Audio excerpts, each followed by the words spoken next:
Oh, sorry guys, just had to take a phone call. As you can see, finals kicked off.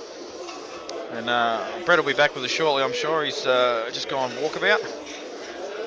And we get to see the great Mick Hill in action at the table as we speak.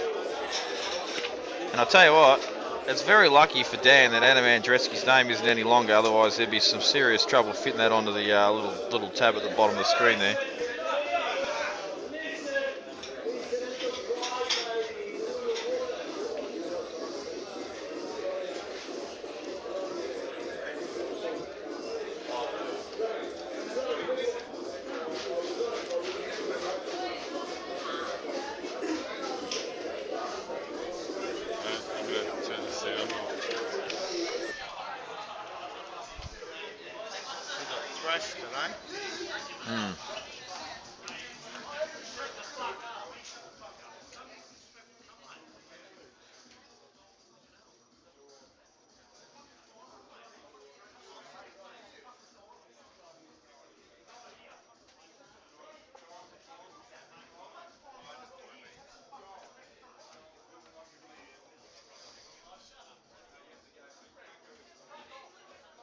Okay, I'm just going to put the microphone. There's a bit of trouble in the background, as you might be able to hear. I'll just be back shortly. They're just going to stop the match, I think.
All right, match is resumed. Brett's just done a bit of security. And we're back into the match. Yeah, what's happened here? Mick's obviously on red. He obviously had 2 shots. He's still at the table. Yeah. Do you know I see him going game here, Jamie, for sure. Yeah, do you know the problem I'm having with Mick Hill, Brett, is I try and find a way that he can't go game more than the way well, that's right. Well, it doesn't happen very often. He doesn't seem to actually miss much. Mick's going to pot this and bounce off the side rail and leave exactly that angle to actually, he won't roll this in, he'll hit this in with a touch of left hand side and stun it in slightly, Jamie. Yeah. Bring the white more into the, he actually might float this down and play for the ball that's over the hole. That's exactly how I'd be playing it too. Yeah, that's how he will be playing this actually. You can actually swing around off 2, Brett, and then, I don't think he'd be taking the risk of actually getting the white between the gap of the 2 reds to get on the ball over the hole where he doesn't have to. Oh, actually, he's hitting a bit low. No, he's just dragging this slightly, coming down the table, floating down the table, just like that. He's perfect on this. And do you swing around off 2 cushions? He can swing around off 2 cushions, or you just but he doesn't want to overrun this shot, does he? Do you play in between black and red, maybe? Maybe. I like swinging around the angles there. Yeah, I think he's going off. He's definitely going off 2 cushions. No, he's going between the black and the red. He's underhit that, but he's okay. Okay. Maybe he played for the middle, we just don't realise. I don't think he did, but actually, the position of those balls, both positional shots were a bit tricky. So actually, I reckon he has played for that. Yeah, he probably has played for the one in the middle. Or maybe he played for the one in the top, and he's got that as insurance if he falls short where he did. Yeah, simple out. This is 1-0, obviously. And I'll tell you what, Adam Andreski's probably feeling a touch sick, and I'll tell you why. And I was kind of hoping to be in this position that Adam's in right now. But the thing that would have made me sick as well if I had a loss to Mick Hill is that if he wasn't here, you could be the one that's won the tournament. You know what I mean? Like, because let's face it, he's about $1.04 to win. Well, he is that good.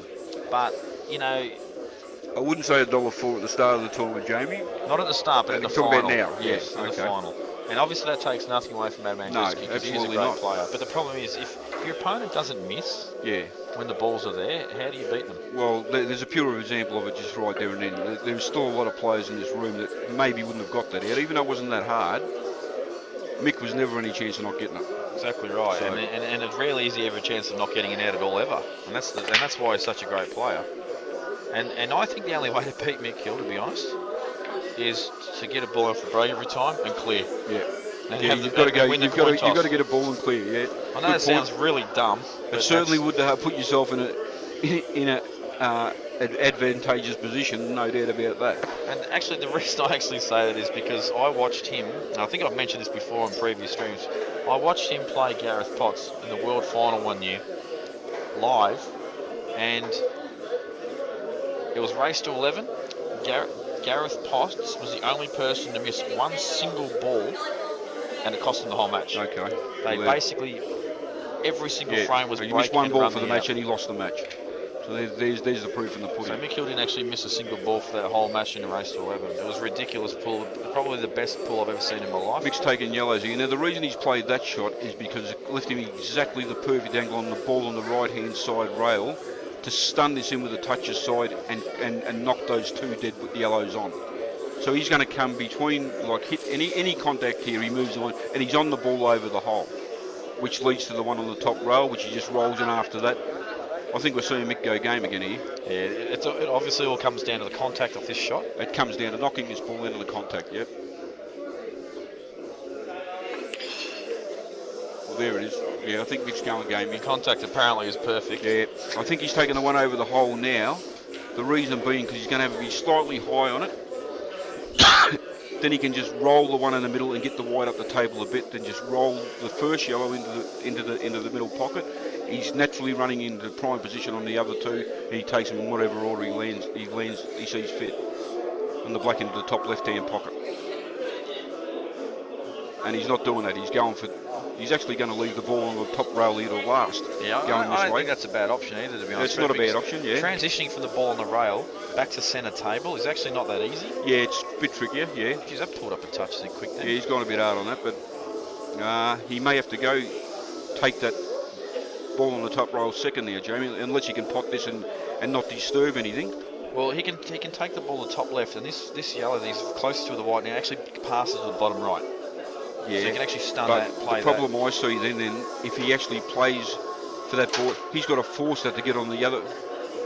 Well, I don't think he's got to take the top one. He can't take the one in the middle. He takes his first, stuns it, and then plays the run through off the side cushion for the ball over the pocket, and then he's got the run in. Well, he's not doing that, I don't think. He looks like he's loading up. Oh, look at this precision. I don't think we see Mick take the one in the middle here, do we, Jamie? Or we do. If he's take it in the middle. If he's on it, he takes it all day. Actually, he has to take it all day, doesn't he? Takes the one in the middle, pots the ball over the hole, rolls the yellow along the rail into the top kick. He's nicely on the black in the middle pocket. Yep, spot on. And I've got to be honest with you, when I first looked at this out, I was thinking like you, to eliminate these two balls and get on this yellow at the bottom of the table as soon as possible. And that way, you know... Well, there you go. He's gone the other way. He's actually going to drift up the table. Same thing. I think he might have to use a bit of right-hand side here, Brett. He has to use a touch of right-hand side, yeah. And he is. You know why? No, left-hand side. Left-hand side. You know why he's doing this is because he can use the red as well. Just there like you that. go. We went off the red. It was a big pocket. He knew that was a big pocket. Yeah, I've just realised that we can see that obviously from the commentary here, but being a big pocket, there was never any danger of him not going out here. So I think the better bet to have to get odds on Brett is if Mick will actually miss a ball for the whole final. Yeah, I'll give you $1.10 on that. He really is someone to idolise. I'll give you $1.10 on that. I'm not taking the bet. I tell you what, it's ridiculous. What's that, 2-0? Yep. And he's just clean and crisp and doesn't do a lot wrong and takes the time when he needs to as well to just play. If he slightly falls out of position to reevaluate the out. I don't think he ever discounts himself being able to make the out if all the balls are on. Yep. I agree, totally. I'll tell you what I really want to see, and we'd be lucky to see it, but what I really want to see is Mick Hill forced to play an out where there's about 3 or 4 balls on the rails, and he's forced to make the out. Yep. I want to see him do it because the great Quinton Han is the best I've ever seen at that. Actually, I was just talking to Brenton Collar the other day, and he rates Quinton the best of all time. Well, I think he said the reason why is for that exact reason, Jamie. When he has to pot a ball, a big ball, he got it every time. He did, but I still think I think the reason that Quinton was so highly rated is because he was actually ahead of his time for the stuff that he was doing that the guys obviously are doing now. Yeah.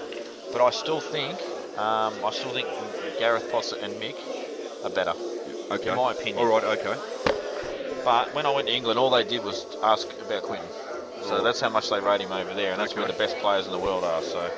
Well, Adam's had a dry break here, so Mick's got first visit again on yellows, and I can't see much going wrong here, Jamie. This is screw back. See the way he's played that? Deliberately hit through the ball. Nothing dolly there. No, hit through the ball. Use 2 rows to come back out. And he's actually not landed very well. He actually hasn't. He's actually overrun this by about an inch, and it actually has put him slightly out of position, but he's on the one in the middle, so it is. Do you actually think, Brett, when you're under the pump against a bloke that hasn't missed a shot in 2 frames and it's your break, do you reckon that it's actually harder to break? Do you think something does tighten up? Do you concentrate more on not going in off? Yeah, you do. I think you do, Jamie. I think the problem with most people is they get tighter in the backhand without realising it. The tighter you get on a cue at any stage, the less actual you actually lose power instead of gaining power. Absolutely. So your timing actually does go out the window. And I reckon there's a good chance that could happen a fair bit. Yeah, well, it does, doesn't it? If you actually analyse yourself in situations, you'll probably realise that your backhand is getting tighter. So I actually made comment. I'm talking about everybody, not yourself, Jamie. I'm talking about everybody. Absolutely. In general. Well, I made comment of my best mate Jake McCartney, how he gets to deep in these big guns tournaments, race to 11s, and then suddenly the break dries right up. Maybe Jake does tighten up a bit. That could be the answer. Even though it doesn't look like it, Jake never looks like he's tightening up, but you don't really know how someone's feeling by just looking at him. It could be his answer that he's looking for, because it's happened on at least 3 to 4 occasions for him. It's a very fair call, mate. Very fair call. So I'll actually mention that to Jake later on. Whereas I think with this bloke, that doesn't happen because he's so used to these situations. Yeah, that's right. And he's just clinically smashed this out apart once he's regained position. Now you see Mick actually screw back off this attach because he wants to be dead. That's fine. That's dead straight. That's where he wants to be. He doesn't want the light drifting at all to the rail here. He just stops us in and just rolls the black in the middle. Yep. 3-0. Mick was never going to miss these. And this is ridiculous. This is the class of the man. And I'll tell you what, I'm buzzing about this because obviously I'm not buzzing for Adam today because unfortunately he's a recipient at the moment. But all the viewers at home get to see the best player in the world play in an Australian pool comp. Yeah. And if anybody I've got to say the people watching there are probably just shaking their head, going, "This guy's a freak. This guy is a freak." Well, I tell you what, I've learned something off Mick Hill. That shot he played before earlier in his last match, the shot that he actually played off the jaw and put the red on the top rail, to me, that was a bloke that's absolutely on his game, on the job, every time he sees a layout of a pool table. Absolutely. And Rusty There's no Wheeler, way he's played the pot on that, Jamie. That's the shot he played. Rusty Wheeler's just won big guns and played very well. But let's be absolutely critical and fair to give me Brett. He's actually not even in the same class as Mick Hill. Look, right? I'm not going to pull any punches, Jamie. He's a brilliant player. I can't disagree with that comment one iota. It actually is. This bloke is clinical. He made me want to quit pool when I watched him play. This bloke play. is clinical. He's totally clinical. This bloke is a professional. He is. He made me want to quit. I just thought I can never get this good, Brett. I'm going to quit the game. All right. Mick's come up dry. Adam's at the table. How funny is it though? He's come up dry and there's no real simple starter for him. And this is the way things go. It's crazy. But you have to deal with what's in front of you, and this is what's in front of Adam. What are you doing here, Jamie? I think the plan is on. Like he can get sneak past. He's obviously taking a pot on, which looks like it's red. No, it's yellows actually, and it's red on the yellow. Yeah. Oh, he could have. Yeah, he could have controlled that shot a bit better, I think, Jamie. Yeah, he's still okay though. Yeah. But if he actually gets out off the side rail a bit, he can actually punch that ball into the top right-hand pocket Yeah, land and move right the ball, behind. or land behind it, or move it, and he's got a ball over the hole down here. Yeah, and that's why I land behind. That way I can just drop it in. Yeah, and that's I can true. play the ball near the hole. So either way, he needed to be more out into the middle of the table on this shot. you're actually more spot angle. on. If you actually can move the white ball a foot out from the rail, I actually favour him to go game here. Yeah, now exactly. it's tricky. That's exactly right. Now he has to work his way back onto that ball. This is the problem. He's actually got perfect angle. He's actually got the perfect angle now. But yeah, no, this is spot on, Brett. Yeah, it is spot on. But once again, by not leaving the ball out in the middle of the table, he's actually going to take 3 shots and have a lot more white ball travel to get to the same position as what he could have had if he had just thought about the shot a little bit more. But he's going to be fat on this ball after this. There's no doubt about it. Oh, wow. Hello. Well, different angle. He needed to actually screw off that. He did. I thought it was actually plain ball. It did look plain ball. Now this shot at the top of the table is going to be his undoing. Exactly. This is exactly right. Oh, what, he's sitting up. Yeah, I actually think he did have to cover there, Jamie. That's a foul. White didn't hit the rail? No, it didn't. And JoJo's actually umpiring the Okay, final, all right. so she's right on top of it. But in all fairness, that was the right percentage shot, Jamie. I couldn't see Adam going game from there, mate, to be honest with you. I do agree with you, but I think if I'm out there, I think you play that shot, No, Jamie. I feel like I've got to have a dip because I don't think you would have played that far against percentages, mate. You might be right. Yeah. Now, there's no doubt Adam's certainly got an advantage in this frame. It's not great. It would be interesting to see what Mick Hill does. 3-ball kick out here. Half ball left this red here. Bang, out they go. They all come out. I've just seen the shot, but he played it too quick. Now it's actually advantage Mick Hill. Yep, all these balls are in the open. Yeah. Oh, he had 2 shots, of course. Yeah. Forgot about that. Naturally. The only problem I can see here, Jamie, is the ball on the right-hand side rail, and that is the one that Mick will be absolutely trying to get onto as quick as possible. And you just saw him point to it with his cue, like he's already decided here what it he's is. doing. Run through this. Well, how's this for an angle? Run through and just knock it out off the right. But he needs to force this more, Jamie. He needs to get the red across the table.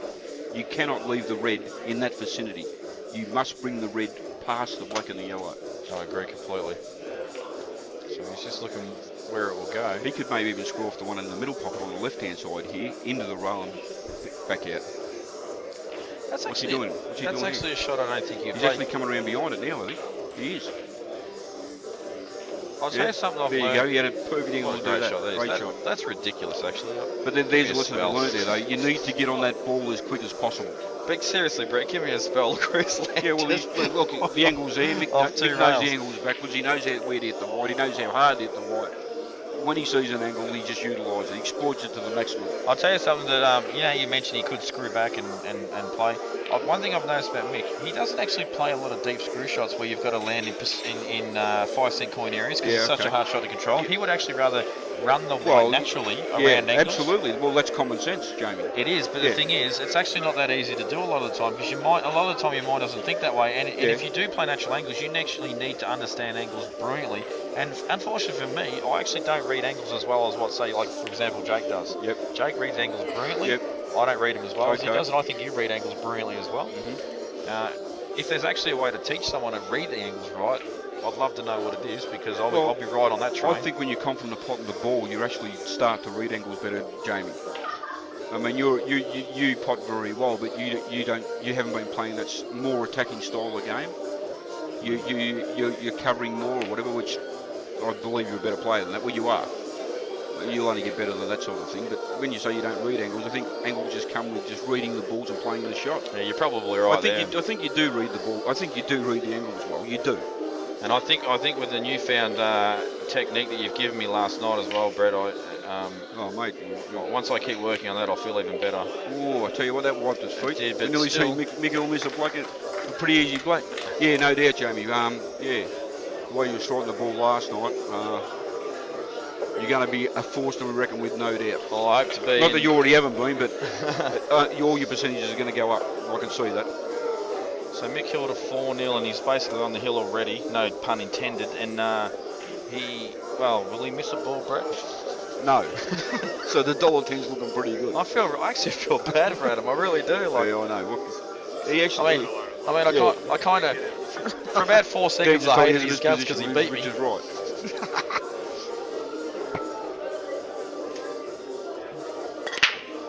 Oh, he scratches. Shelley Grundy. Who's Shelley Grundy? Do you know? She's from New South. Sorry, I think it's a he. Sorry, I'm not actually sure if it's a she or a he. I think that's Shelley Grundy. I'd say Tasmania. Good to see Grumpy Cat umpiring. JoJo's obviously the Grumpy Cat. I haven't heard of it being called the Grumpy Cat before. That's a first. Can you tell us why that is, Shelley? Got any chance? Yeah, sorry, Shelley. I'm assuming Shelley is a girl. We're assuming you are a girl, but if you're a male, well, in fact, so be it. In fact, he, and yet to be determined gender, has been on CueballTV a fair bit on the chat. She has? Yeah. Or he has? Or? During this tournament. Okay.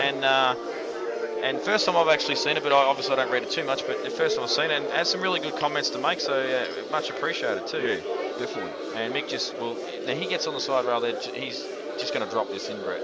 Yeah. Crazy Dave, Mick Hill Pool Clinic. Well, yeah. Huss Curdy, Ronnie O'Sullivan is a freak. Mick Hill is a good pool player. Yeah, he is world champion. I think Rusty would give him a good go over a long race.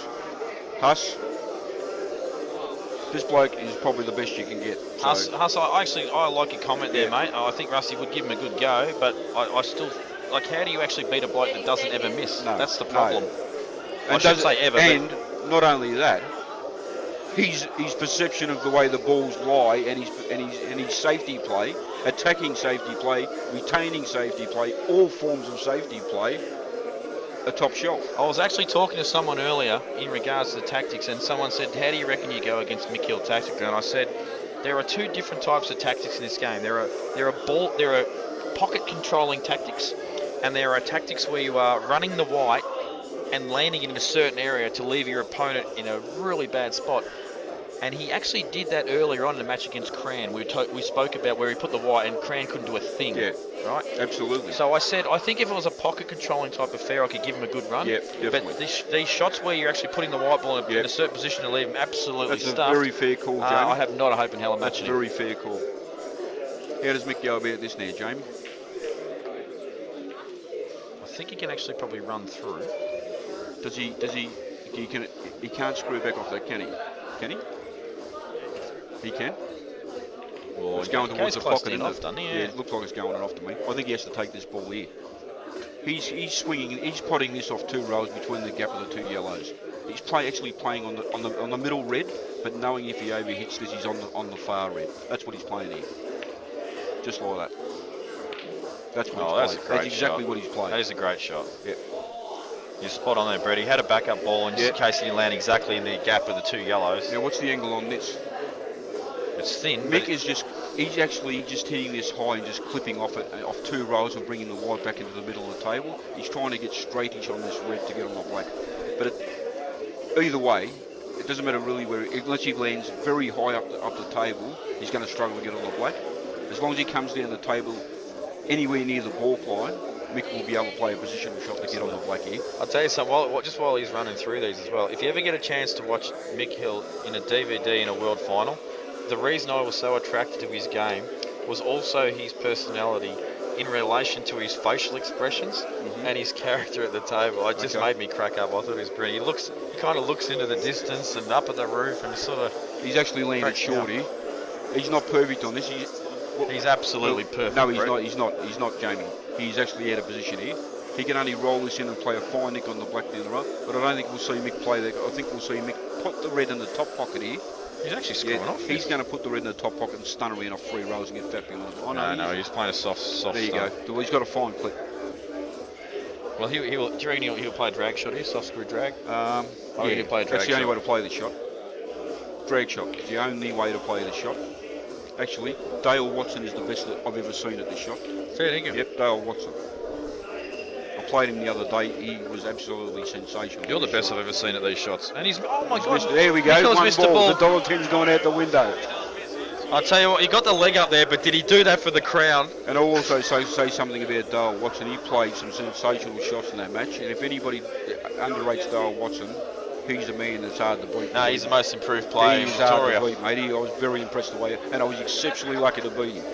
He missed the simplest ball to get on the black, which he couldn't miss it at 10-8 up, and he missed the black in the last for me to get back in it. So, and he played some great shots. But those rolling pots near the rail, Jamie, I've never seen anyone hit them soft without playing them with drag and knock them all in. Well, from distance, not just close to them, from distance. The only ball that he actually missed along the rail for the whole match was the actual final black, which was very, very tight. Well, I am cheering on The Adam $1.10's gone out the window, mate. It has, mate. We've lost our bet if we had some cash on it, but I am cheering Adam on. What does Adam do here, mate? What does he do here? And his balls in like. Does he try to get him? I'll tell you what. I actually wanted shot. That's a good shot. Slightly harder would have been great.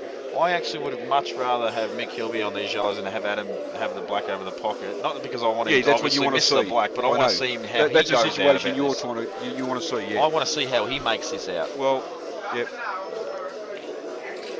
Adam, obviously, what I'd be looking at here, Jamie, now he's got a much more difficult pot, but he's trying to create an angle so he can screw into that ball or whatever to dismount it on the side rail. Oh, he's just now that is pressure and just a twitch up. Like, he knows that that's not that shot playing at that pace is not on.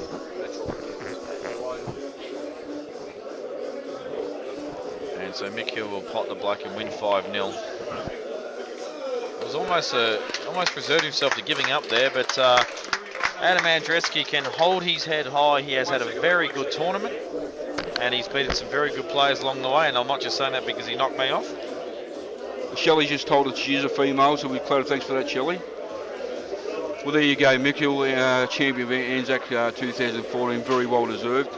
Like I did say before, you can go back over his matches and study him, and I've certainly learned something from watching this man play in the last hour. So, absolutely, so have I, and I hope you all have at home, and I hope you've enjoyed the coverage over the last 4 days. It's been a massive, ridiculously large 4 days of not much sleep for us blokes sitting here behind the camera. A huge thanks to Bar 8, huge thanks to the tournament organisers, which was Travis Crawley, Mel Crawley, and Jojo and Tracy were involved in that. They also helped run the Anzac Day comps with, I'm not sure who the official owner of that comp is anymore, and least but not last, Dan Lynch. The man that you never ever get to see on camera because he's always doing the business behind it. I know we can't stop. We can't say this enough, and what Dan does for us, so we can sit here and commentate. You can watch it at home. If it wasn't for that man, this wouldn't be happening. So absolutely. So we'll sign off now, and I'll go and answer Jar's question. Okay. Take care, folks, and we'll see you next time. Bye. Joel was nice enough. We had a chance at the end.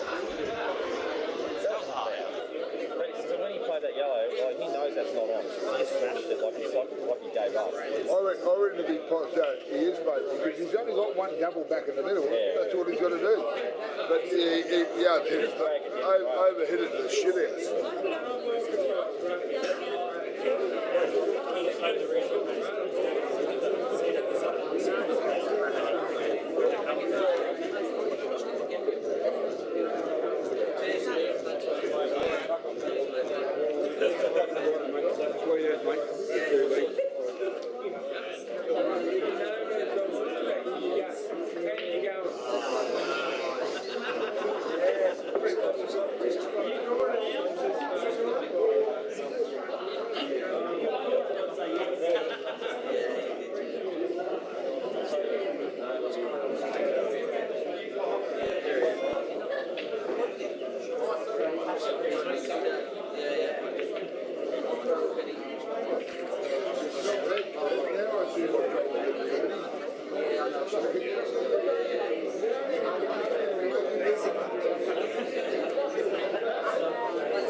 Sorry, what's happening?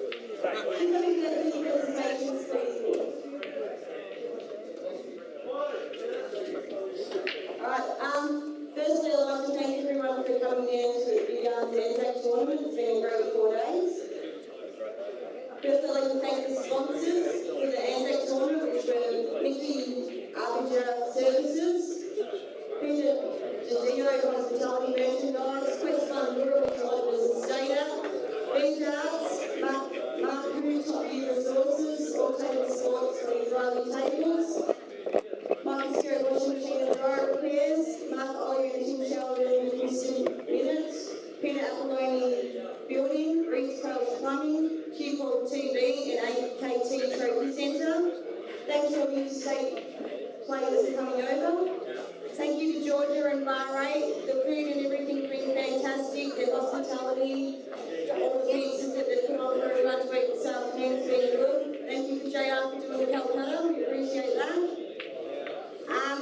First off, we'll get through the trophies. The ladies' comp Friday night winner was Colby Plum. Hey, Tracy, you doing anything? I've come to collect my poor trophy. Fucking chick pool special. Give me the trophy, woman. Hurry up.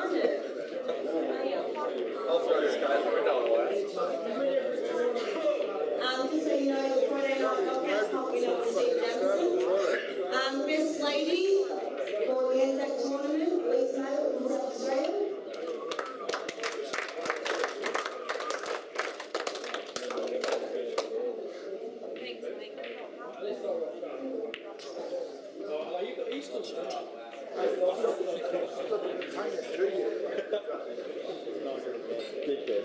Best novice, Marty Eagle.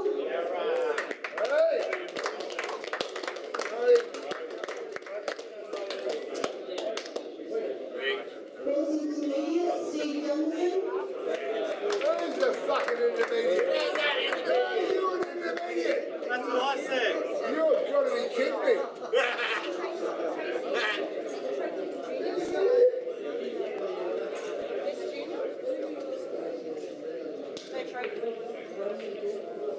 The best junior, BJ Randall.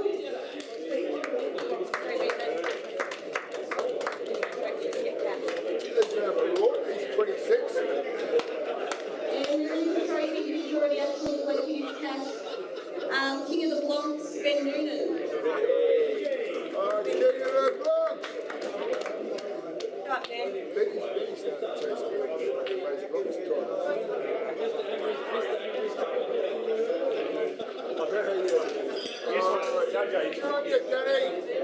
Slip the tongue in. That's all I'm good at. I've got a box full of Benny's trophies. In Calcutta, future 8 spots. Robbo was bought by John Colbert. JR bought himself. James Stevens was bought by Paul Brewer.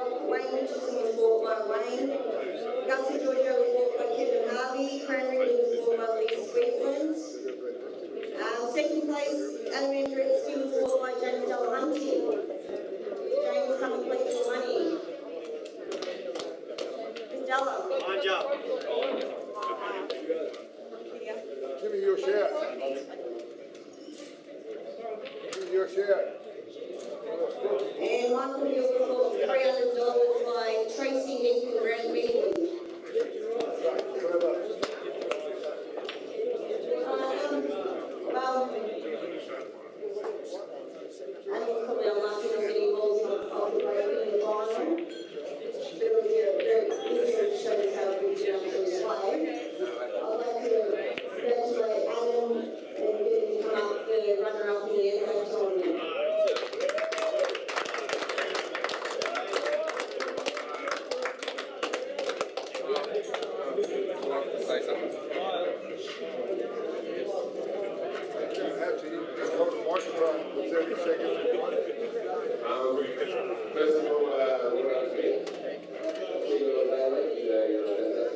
been here for a few years. I've been here. It's a great tournament.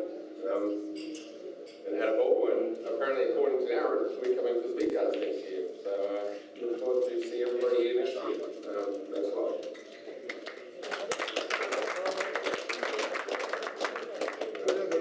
Alright, and then the Anzac tournament, which we've done pretty quickly since we had a time finally on it. After we're from England.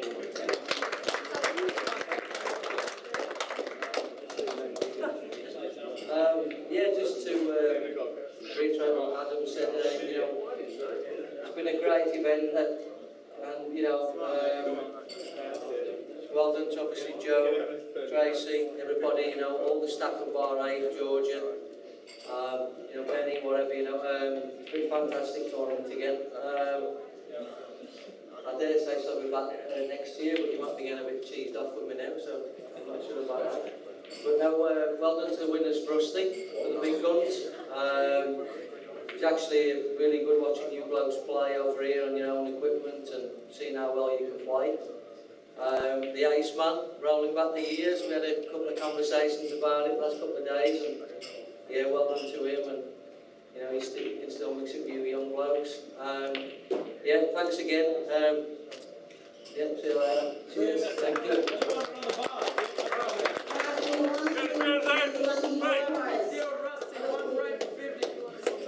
Joe wants to play you.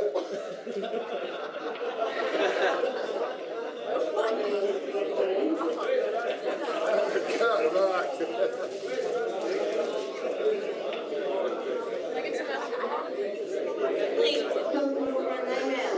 So, well, we'll keep drawing until someone sees the lucky door prize. $1,000. July goes the crime. Can we just chop it up? Whole lot. Not the other.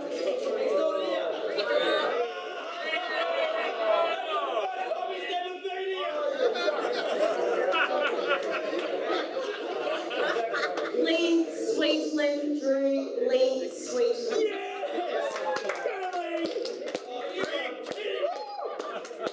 Look at your heart.